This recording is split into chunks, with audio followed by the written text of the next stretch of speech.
tout naturellement, c'est de présenter à son Excellence, le chef de l'État réélu, sans contestation majeure, et sur base de tout ce que nous avons vu comme résultat, parce que nous avons non seulement assisté à la proclamation des résultats, mais nous avons sillonné tous les bureaux à travers la République démocratique du Congo, pratiquement, et il n'avait pas d'adversaire détail. Donc nous lui présentons nos sincères félicitations et nous les rassurons de notre soutien durant tous les nouveaux mandats qu'il aura à exercer.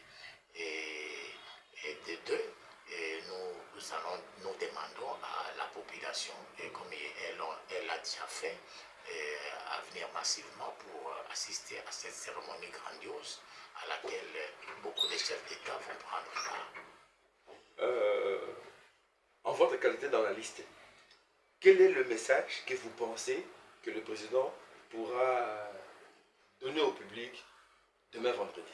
C'est le message d'espoir, c'est le message que le lendemain sera un lendemain meilleur, parce que le pays va très mal et vous savez, beaucoup de gens attendaient beaucoup de social, mais les chefs de l'État étaient confrontés à plusieurs impératifs de plusieurs ordres et à plusieurs oppositions qui ne l'ont pas permis d'exercer ainsi de réaliser tous les objectifs qui s'étaient assignés. Et donc il doit dire à la population de croire au lendemain, inciter la population à travailler et pour que demain les jours soient meilleurs. Merci beaucoup. Mais vous avez dit tout de suite là qu'il n'y a pas eu une contestation majeure. Mais je me rappelle que l'un des candidats, à la personne de Maître Théodore Ngoï, qui est allé en contestation avec le chef de l'État en justice, et c'était aussi un débat houleux. Non, c'est le seul candidat et qui d'ailleurs n'avait pas eu de preuves, parce que lui, il a eu moins d'1%. Il a eu moins d'1%, vous savez, pour dire que même ceux qui avaient plus de pourcentage que lui étaient d'accord avec les résultats. Parce que s'ils n'étaient pas d'accord, ils allaient revendiquer avec les preuves. Parce qu'en contestation électorale, la personne qui prétend avoir été élue a la preuve de sa propre élection.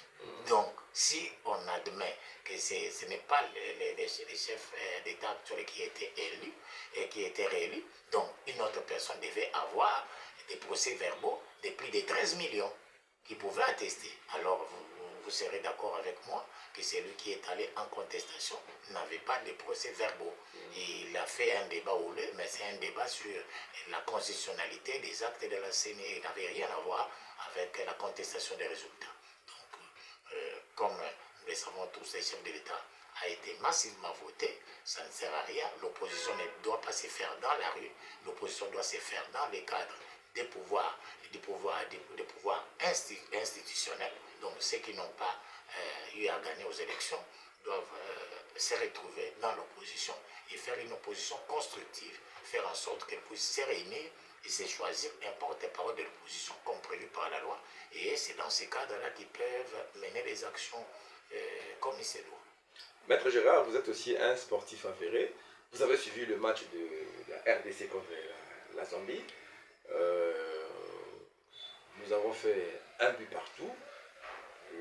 Comment avez-vous analysé, avez-vous suivi ce match par rapport à la RDC et la Zambie? Je suis un grand sportif et je vais vous dire que ça, ce n'est pas une équipe de compétition.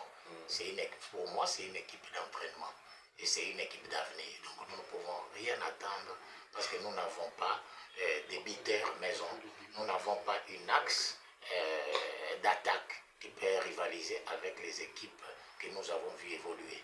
Nous n'avons pas un buteur maison, nous n'avons pas un milieu de terrain qui rassure en dehors des individualités, des gens qui se sont débrouillés. Je crois que avec les prochains matchs, il faut éviter les joueurs qui ne font que circuler les ballons sans un quelconque résultat. Parce que les Marocains sont coriaces, les Marocains ne passent pas souvent par le milieu du terrain. Parce que les Marocains, ce sont des gens qui jouent les jets directs.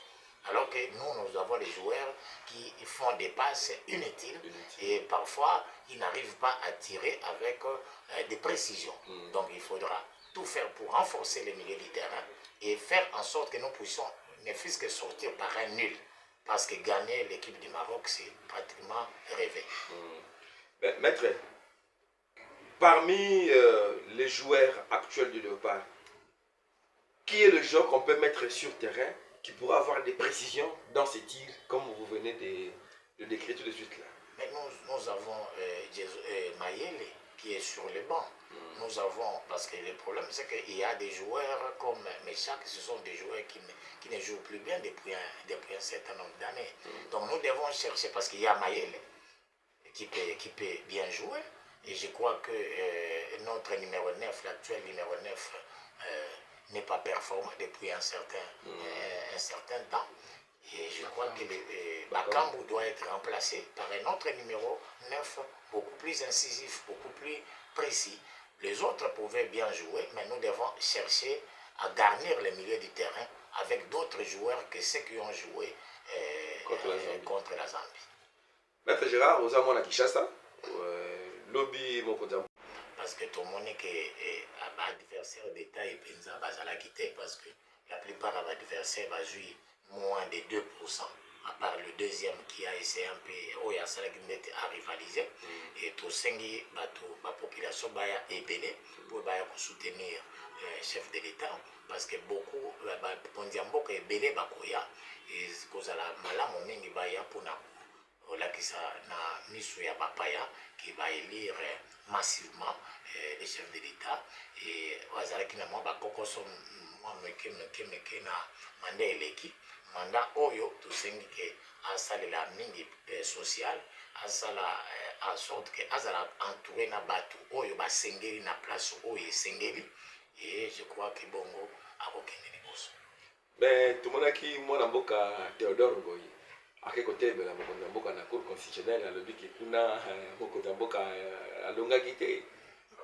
Mwana mboka Théodore Ngoyi azalaki ata na PV moko te, ye moko azwi moins de 1%. ezalaki contestation majeure te parce que bato oyo nyonso bazalaki mikolo to koleka ye balobi eloko te bandimi résultat na droit soki moto akei likolo ya bazuzi te elingi eloba andimi makambo oyo balobi ndenge seni asalaki nde tomonaki opposition te tokosenga opposition ezala opposition constructive parce que na mboka na biso toza na problème ya opposition ya nzela opposition ya kobomaka biloko ya kobebisaka biloko ya leta non opposition il faut ezala opposition constructive ezala na cadre ya parlement epesa bamakanisi ya malamu mpo basalisa mokonzi ya mboka atombola ekolo na deuxième mandat. moto na mona bosika kotuna na lokota ali français banungunungu eza kotambola puisque déjà kosala ba réseaux sociaux ke bokola lobby vendredi pendant que ya lobby samedi pendant que mokonzi ya mboka azoprêter serment koto oyo na stade des martyrs baopposant bakosala marche mpe basengi population baya ebele basala marche mpona kocontester prestation ya serment ya mokonzi ya mboka. Ça ne vaut pas la peine parce que Bango, ça ne vaut pas la peine parce que l'opposition qui est allée en ordre de disposition a lamentablement échoué. Il faut accepter parce que d'abord ils sont allés et ils n'ont pas été capables de choisir un candidat commun qui pouvait rivaliser avec les chefs de l'État. C'est le départ qui est mauvais. Donc il ne faut pas continuer, on ne change. Il n'y a que le diable qui ne change pas. Il faut rectifier les tirs et regarder dans l'avenir et trouver ce qu'il faut faire pour l'avenir. Parce que sur le plan stratégique, l'opposition a failli sur toute la ligne. En votre qualité d'analyste politique, selon parmi les personnes invitées, on a invité l'ancien chef de l'État, Joseph Kabila Kabange. Vous, en votre qualité d'analyste politique, pensez-vous qu'il répondra-t-il présent à cette invitation? Non, moi je crois qu'il n'a pas les chefs de l'État. Félix, l'ancien chef de l'État, Kabila Kabange, doit répondre à cette invitation parce que c'est lui qui est parmi les gens qui avaient passé le flambeau à l'actuel chef de l'État. Et c'est lui qui était le précurseur de la passation pacifique du pouvoir. Et je crois que s'il répond, et ça sera une très bonne chose et ce sera un très bon message à l'endroit du Rwanda. Merci beaucoup. Nous vous